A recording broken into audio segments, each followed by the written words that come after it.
details. 925thebeat.com. 92.5 The Beat of Salt Lake is Dre Rocka. It's a Tuesday evening, which means it's time for the Rawk The Mic segment. Our chance to get to know some of our local musicians, producers, rappers, MCs. And today I brought a very special guest up here. Somebody that I've known for we're going on 20 years now, dummy. Yep. 20 years. Yeah. We started together. Yeah. And you're still doing it. Still doing it. Dumb Luck is up here, everybody. Hey. So if you were around during the early 2006-7 days, you might have seen him rapping in your university cypher. Yep. Somewhere in the avenues. That's where I started. Yeah. Chances are, if you're above 30 and you went to any hip-hop event in your 20s, you saw me. That's right. Chances are. And you're still doing it. You brought me a Still new doing it. single. It's called Moonlight. Yep. We're going to be jumping into it here shortly, so make sure you stick around for that. But in this song, you said a bar that said, "Never know when your luck will change." Has dumb luck changed?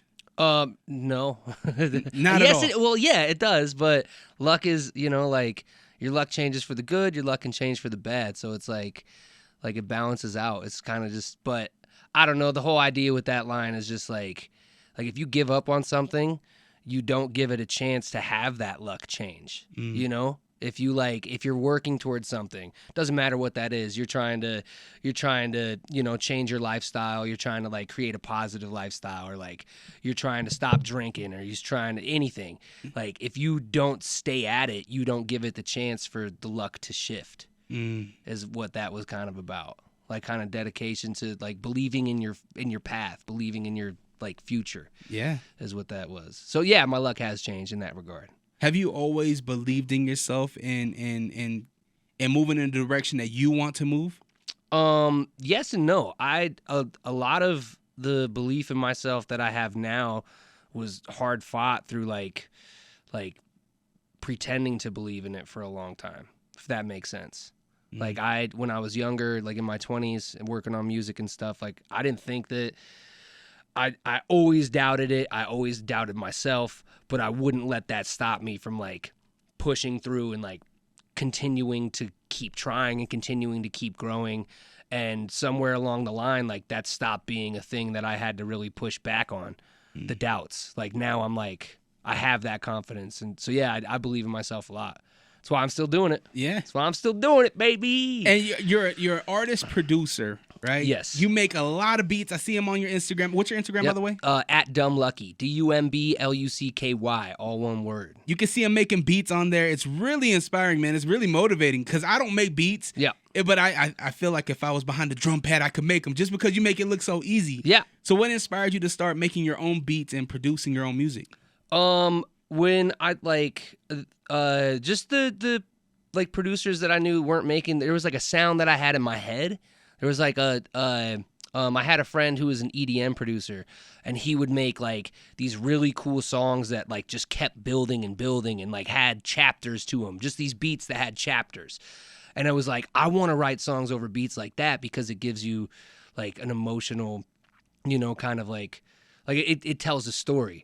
So I wanted to start making beats, and I always just thought it was the coolest thing, just chopping up samples and so I just started. I bought a drum pad and started doing it, and I love it. Yeah. It's I gotta stop making beats a lot of times and force myself to write songs or record because I just want to make beats.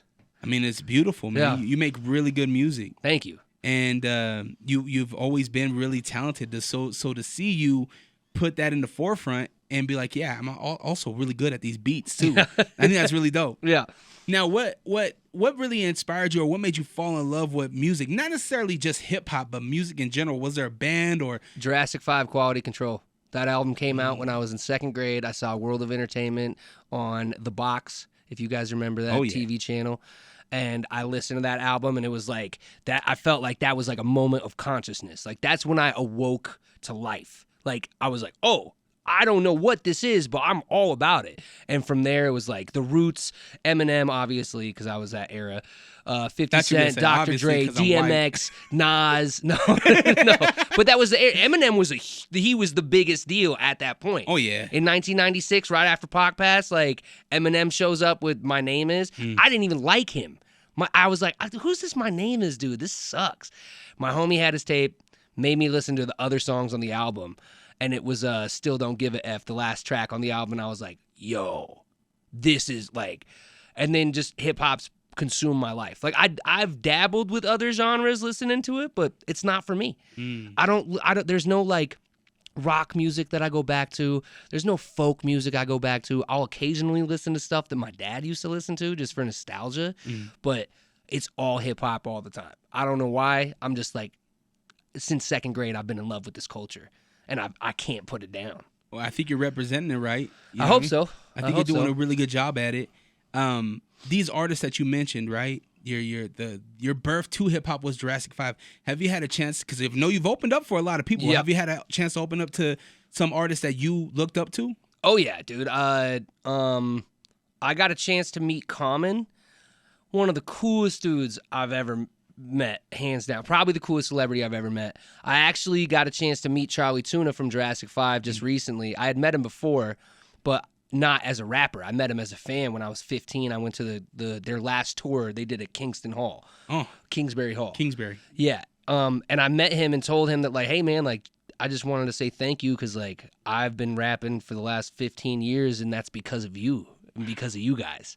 And it was really cool because Juggy was there. Yeah. And so Juggy knows that I've been doing it for a long time, and it's like, I don't know. It was, but yeah, just recently I got to go on tour with Greaves, and it didn't fully hit me until we were out on tour and I was hearing him performing some of these songs that I used to listen to as like a younger kid religiously, that I was like, no way. Like, I'm on tour with him and he's like dapping me up and he's like super cool and we're getting respect where it was, I don't know. Yeah, it's crazy. That's crazy, awesome. yeah. It's 92.5 The Beat of Salt Lake. It's Dre Rocka, the Rawk The Mic segment. I got Dumb Luck up here. We're going to be playing his new song, Moonlight, here shortly, so make sure you stick around. Now, Dummy, you're talking about being inspired by artists. You actually brushing shoulders with these artists. And have you had the chance to do that with other upcoming artists, right? People that maybe you inspired, that they tell you the same thing. Yeah, which is kind of trippy, though. It's kind of like, I don't know, like, I get so hyper-focused on my music that, like, I forget that I've been doing it for so long, and I forget that I'm, like, that guy sometimes. And there's been times that I've, like, reached out to people and been like, hey, I want to work on a track with you. And they're like, no way. Like, hell yeah. Like, Zach Ivey even said, like, when he first started rapping, he looked up Utah hip-hop and found me. And, like, it's been pretty cool. It's been, yeah. You have a place in Utah history. I do, in a couple different areas too. In Battle what rap areas? Extraordinaire. Tell me about it. Battle rapper, bro. Like, not only am I like really good at making songs and putting out like tracks and albums, but like I used to be the #1 assassin for battle rappers for a long time. That's right, and I've seen him do it. A lot of people don't know, but battle rap used to have a home here on 92.5 FM, and Dumb Luck was one of the forefronts of that, bringing in freestyle rap to the radio, to nightclubs, bars, to the park. And you were there. You did it. What was the feeling like being such a prominent figure in an element of hip hop that we all love and appreciate? Well, that battle mentality is so much different than writing songs and, you know, creating music. It was like I got nervous before the big battles, obviously, but the second that I was in front of an opponent, it was just like I felt like a gladiator. Like, this is what I was born to do. Like, I'm here for the sole purpose of like killing you, like defeating you. That's all that. I don't care about the crowd. I don't care about the judges. Like, and I think that's what made me so like deadly and efficient, is that the other artists that I was battling, I would stare into their eyes and I feel like they could see that.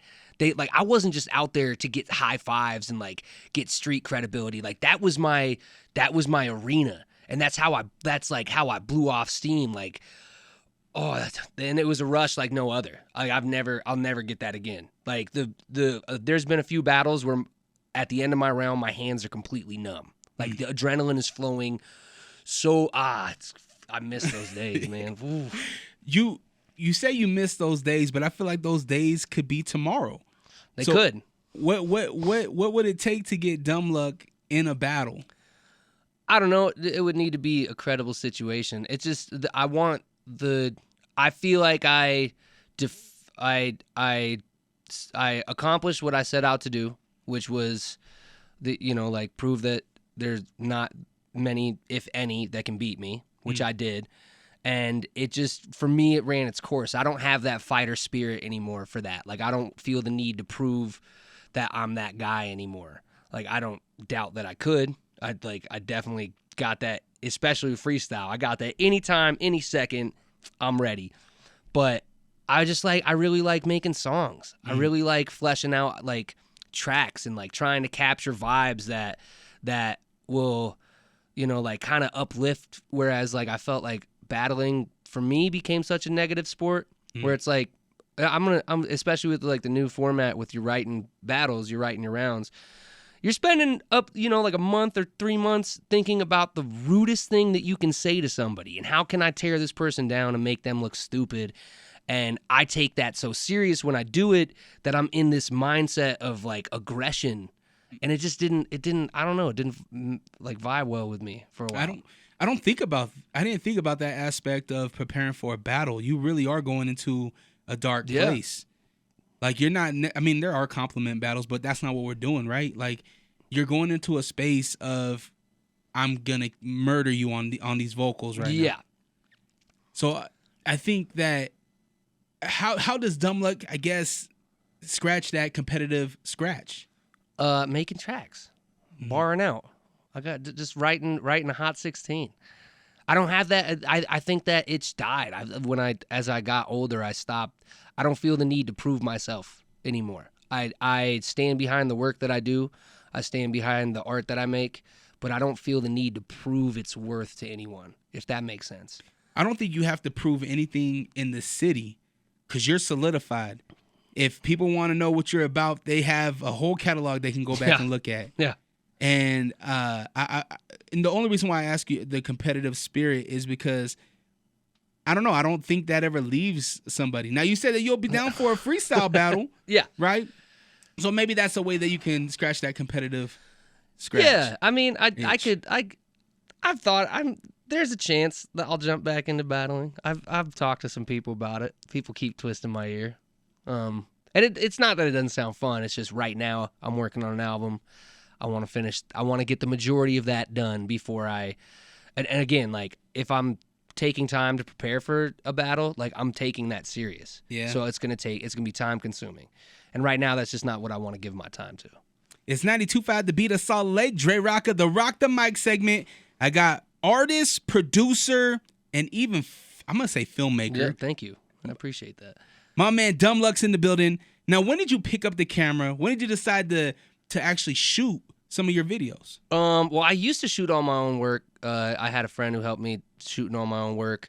This is years and years ago, and I didn't know anything about color correction. I didn't know about lighting. I didn't know about lenses so a lot of the stuff was kind of subpar, but it was like in that perfect era of when like YouTube was really popping. Oh yeah. And so things would just travel on their own, and like I got a lot of traction from them, which is crazy because like I actually made a lot of those videos private because the quality is so trash. But I've always really enjoyed film. Like I'm a big movie buff. I really like cinematography. I really like having visuals and like being like capturing an idea like that. Mm-hmm. And so yeah, I bought a new camera a couple years ago and I just play with it every now and then, kind of make content. It's mainly to make content for my music, which is fun. I get inspired when I see your work. So keep doing it, man. We Yeah. need more of it. Yeah. Brush it off and just keep shooting. Yeah. Now, you've been doing it for a very long time. When I say doing it, I mean this entertainment thing. You've been here in Utah. You've been making a name for yourself for a while now. You made your name outside of Utah as well as a traveling artist. Yep. At what point in your career did you say, I gotta hit the road? I gotta see the world a little bit? That wasn't even up to me. I mean, when I first started making songs, I had my homie George Life, who was down with self-expression music. We linked up, and he started taking me all over to play shows. And then I had other friends that were going out of state, and they'd be like, "Oh, you want to come play out of state?" And I'm like, "Yes." So I did a lot of traveling back in the day, and then just landed a couple other opportunities to go to the East Coast. But I also there's my first album got number 6 in the nation on college radio, so that helped open a lot of doors. I worked with the marketing team out of Minnesota for that one. Now I don't do that many shows. No. Why? I've been playing in the city a long time. I don't want to just throw shows for regular Tuesday for no reason. Hey, come check out me rap on stage. It's like I want my shows to be more important than that. So like I'm as much as I want to play shows more often, I want my shows when I do play them to mean something and to be memorable and like let my fans know that like I appreciate them for coming out. Like I don't want to expect my people to come out every month to see me play the same 6 songs. So it's like I have a show planned for early next year, the album release. That'll be like I'm going to put a lot of time and effort and energy into that one. So that's going to be the one. Now, we're talking about traveling outside the state and whatnot. Do you think it's very important, or maybe not important at all, for artists to get outside the state to get that type of experience? I think yes. I think you have to at least play a couple shows outside of your hometown, because in your hometown you're going to get love from your friends. You're going to get love from just being local. And you won't really sometimes you won't get a good a honest reaction. So you got to know that okay, are my songs doing good just because these are my friends, or are my songs doing good because I'm good at being a performing artist? So if you go out of state, you'll actually be surprised more than likely. Most times, if you're dope, most times the people out of state are going to rock with you more than the people in your home state. Which is crazy. And Dusk, shout out to Dusk Raps. That's my sensei. That's my OG. He's told me this many a times, and I think that he's really right. He's like, you're never going to be a prophet in your own city. You have to travel. You have to get the following, and then then you come back to the Mecca, and they'll be like, oh, which is crazy to think about, but I think it's true. Yeah. It's scary though, right? It's scary to move off the stoop, I guess you would say. Yep. But you got to do it. Yep. And I think there's enough example out there to show that it's a good thing. It's a good thing to be outside your comfort zone. It's a great thing, man. Yeah. Not only that, but you're going to meet, you never know who you're playing for. We were just talking about, you never know who's in the audience. You never know what connections that person has. You never know if they are a blogger, or if they're action sports and they're find out about you through this show and then want to put your song on their video, and unbeknownst to you, they have 10,000 subscribers on YouTube, and now all your streams just went up 10 times, and you're like, where, you never know. I had a song somebody hit me up on SoundCloud years ago, and he said, hey, do you mind if I put this in a video game video that I'm making on YouTube? And I was like, yeah, dude, go ahead. You can use anything you want. And then that song that he used blew up and got 60,000 plays on SoundCloud and 250,000 plays on YouTube. And his video had 2 million hits. Wow. I didn't know that he was a professional, what is that? It's a shooter. It's not Call of Duty. It's the technical one. Oh, a tactical shooter? Yeah. I can't remember. Anyways, he was a pro player, and he put my song on, and it blew up. Wow. And that's still one of my biggest songs I've ever put out. I still get people coming to that song that have never heard it before. It's crazy. It's crazy. And a lot of them are in Europe. You never know. And that's coming full circle to what we were talking about. Never know when your luck will change. Straight up. It's beautiful. It's 92.5 The Beat of Salt Lake, Dre Rocka, the Rawk The Mic segment. I got Dumb Luck up here, who is an artist, producer, filmmaker. And we're going to be playing his new song, Moonlight, here coming up shortly. Now, you mentioned we're about 4 months away from a new album, a new project. New track. So probably like 8 months away from a new album. So Somewhere around that time frame. what are we expecting with this? What's the tone? What's the vibe of this album? Oh, it's a little bit of everything. There's some really vibey songs, just like some good music to throw on at a party or like while you're kicking back. There's some really introspective songs. There's some hype songs. It's got a little bit of everything for everybody. But it's also telling a story about growing and kind of not just growing into your future, but outgrowing your past.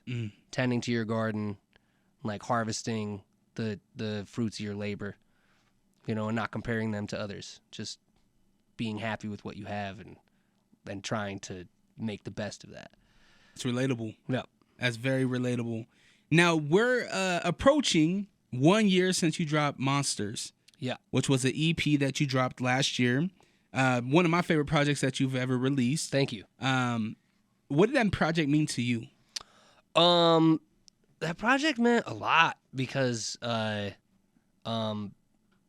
it was like I felt like a lot of those songs were like the first time that I was able to kind of put my angsty frustrations and doubts and fears into a very like inviting scenario where it wasn't like an aggressive thing. It was like, oh, like what is it, like this, the intro is like this mellow kind of like spacey talking about like I don't know what I'm stressed out, and it was right when COVID happened. I was broke I was so broke, like not the first year, the second year of the COVID thing, because my restaurant that I bartend at closed down for the winter, and that's my money making machine. So I was like, I was stressed out, I was overwhelmed. And then the Monsters song is just like dealing with some really dark dark areas in my life. Losing people you love is never easy. And that song is just like, I don't know, I really like how I summed up my feelings for that track. But then that whole album ends with Renovations. We'll just talk about breaking down the old house, renovating what you can, like scraping off the rust, putting a new layer of paint on it, and like I don't know. That's my whole thing, is like just I find it really important for people to get that message, because we're always talking about the grass is greener and this and that, but it's like dude, what you have is more than enough, and like it's beautiful, and like I'm not a religious person, but like the idea of God gives you what you can handle, you know what I mean? Like that, I think that like resonates very well with me, like, and you can make what you want out of it. Yeah. You can either make it into a garbage fire, or you can make it into a mansion. Like that's up to you. And I don't know. Man. Yeah, the Monsters EP was cool. It's just ironic that it's a year now this month. Yeah. From it. I thought that was cool. Now, how important is it for you to be experimental with your music? Oh, I think it's like I think it's very important. I think it's like shout out to my homie Brandon. He was just telling me all weekend, variety is the spice of life. He just kept saying that. He's another one of my OGs. He's like 50 years old. He's the best. But yeah, I think it's like I think you should experiment, because like some of my favorite songs, like on that Monsters EP, there's that Hush Now track where it's like a punk rock track almost. It's like a weird, like, I don't know, like a way different drum pattern, way different like melodics than I'm used to, and I'm like screaming the lyrics. Like people loved that song. There was a lot of people who hit me up after that project came out, and they were like, this is so different from what like you usually do. Like it was so refreshing to hear you do that, and like I love that song. They keep going back to it, and I love that song too. And it's like I think that is really important, because you might for instance, Mayor Hawthorne. Mayor Hawthorne is part of Tuxedo, which is Jake One producing, and they are incredible. He's like a modern day soul singer. He used to make rap music. He was signed to Stone's Throw as a DJ and made rap music and like produced beats. And then Peanut Butter Wolf found his soul tape and was like, "You need to make more of this." And he's like, "No, I don't really like that stuff." And he's like, "No, you need to." And then he blew up. And he was experimenting. I don't know. Yeah. Never know when your luck will change. We pre-timed it all together. Now, it's 92.5 The Beat of Salt Lake, Dre Rocka. The Rawk The Mic segment, I got a longtime friend and peer in this Utah entertainment scene, Dumb Luck here. We're going to be playing his song, Moonlight, coming up shortly. Now, a major tie to us is a product by the name of Dog 'Em Out. Yep. Now, you were a battle artist that freestyle battled on this league of Dog 'Em Out. Yeah. I was the host of Dog 'Em Out. I was I guess you would say the face, I guess you would say. So I never stepped in your shoes, but what was your thoughts on Dog 'Em Out at the time? And what was the feeling of that?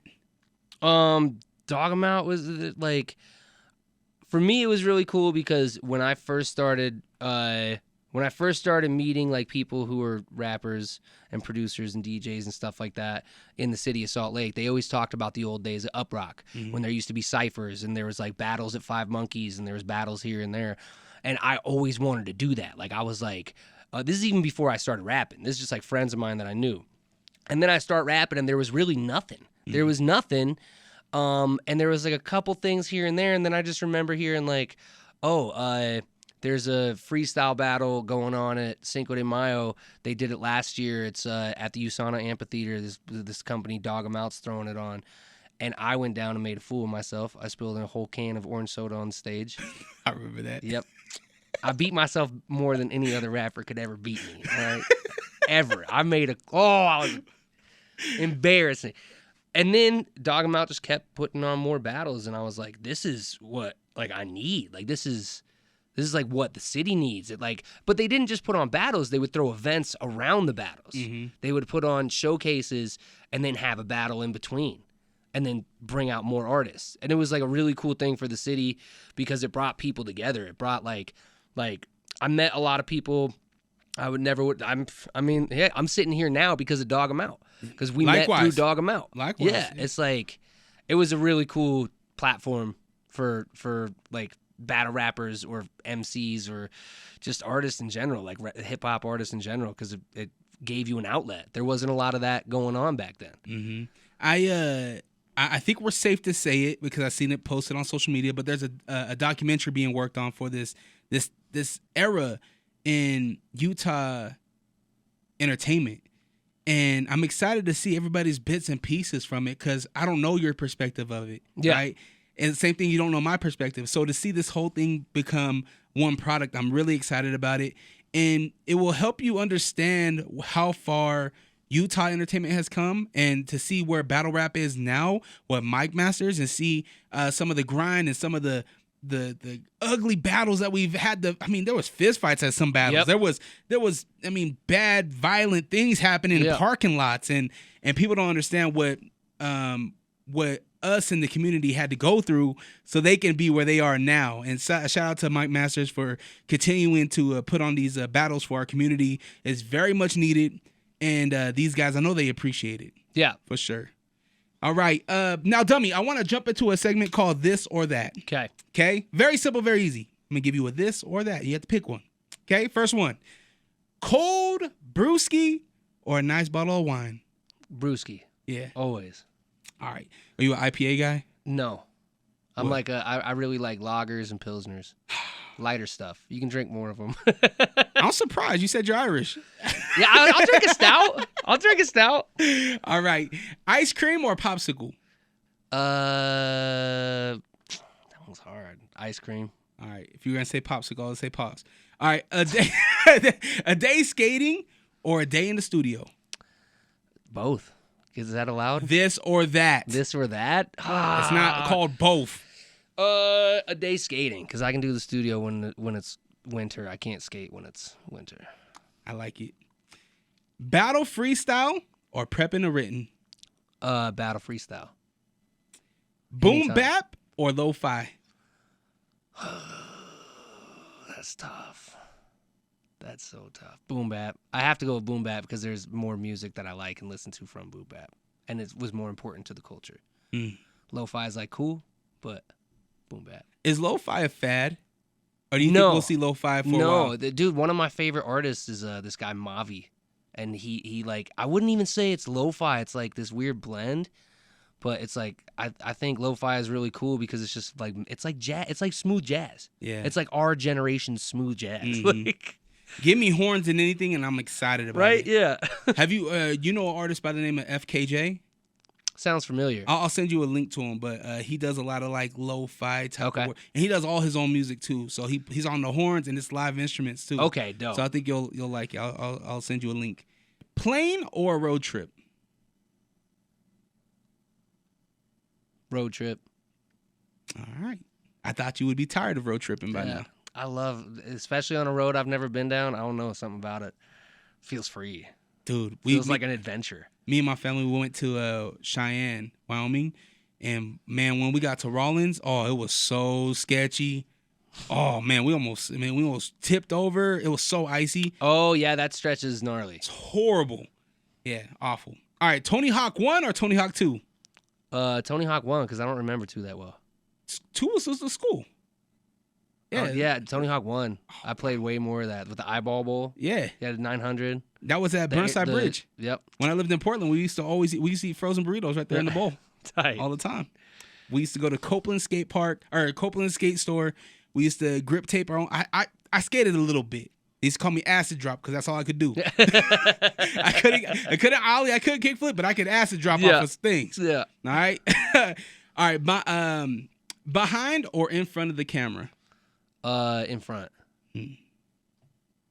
Monsters or Mama Said? Monsters. Bring someone back from the dead or know your own result? My own, what do you mean? Like how I go? How you like knowing when and where you're out of here, or bringing somebody back? Bring someone back, 100%. I dig it. I don't care. It could happen tomorrow. Isn't that weird? Like Yeah. it's already written. Like You know our what path's else is- already done. You know what I always think is strange is like everyone's got to go, but it's all going to be like whenever we do go, it's going to be so unique. Like our experience with like dying is going to be so much different than everyone else's. That is like, it's such a unique like experience and like a close to the experience of life that you just had. That trips me out. Now I know you're not religious, but what do you think does happen when the lights are off? What do you think happens? Oh, I think that we like kind of everything makes sense and we feel at home and we feel like an abundance of peace and love, and then we either decide to sit it out for a while or jump back in as something else. So you think we go through another emotion in life? I think that it's like, I think it's infinite. I think that there's probably realities where physics is upside down and like nothing makes sense. Like you can't even think about it. Yeah. Because it is so illogical to our brains. But I think that I don't know. Maybe not. Maybe it just goes black. Could. That's fine too. Yeah. Maybe I have to go see St. Peter and he's like, guess what? You don't make the cut. And then I go down to, I don't know. You didn't say you like stout. Yeah, I didn't say He's one of these things, a little lover. He's all you like Pilsner laddie, huh? They got plenty of that hell. He's Irish. He can do that. Dummy, man, it's been a blast having you. 92.5 The Beat of Salt Lake. What I want to do now, Dumb Luck, is I want you to give us your socials, and I want you to introduce your new single. All right, so socials are at Dumb Lucky, DUMBLUCKY. That's for TikTok, Instagram, all that stuff. It's just 2 words. If you're looking me up for music stuff, it's Dumb Space Luck, spelled regularly. I know that rappers like to spell things different, but this is just Dumb Luck. Talking about Irish. But yeah, this track Moonlight is like, I made the beat and it was really like this soulful jazz, like kind of lo-fi vibe. And like it's similar with monster stuff. Like I have a lot of dark times sometimes. Like it was talking about like picking. It's called Moonlight because it's talking about like picking your way through the shadows. Like, and even though it's dark and you don't know the path and you don't know where you're going, like, and it's unclear and it's like there's like there could be bad things ahead. Like still finding the courage to keep pressing forward and like keep moving in the right direction.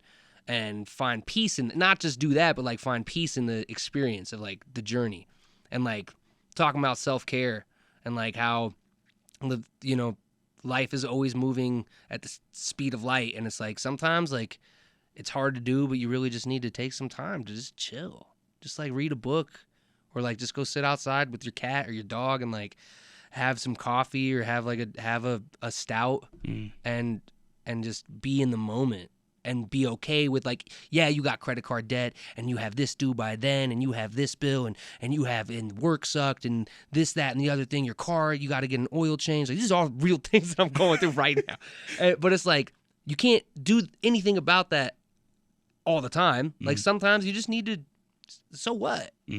So what? I'll figure that out tomorrow. I'll figure that out next week. And if I don't figure it out, that's okay too. But tonight, we're going to be playing Moonlight. So, Dumb Luck, go ahead and introduce this song. This is Moonlight by your boy Dumb Luck, handcrafted in the studio down in Glendale. Beautiful track. I hope you guys enjoy. Here you go, Salt Lake City. Turn up that volume. Hey, buddy, wanna be a better person. Nobody ever wanna put the work in. You never know when they gonna close the curtains. Tomorrow isn't certain. Holding on to her, you should let it go. Holding grudges got your hands tied.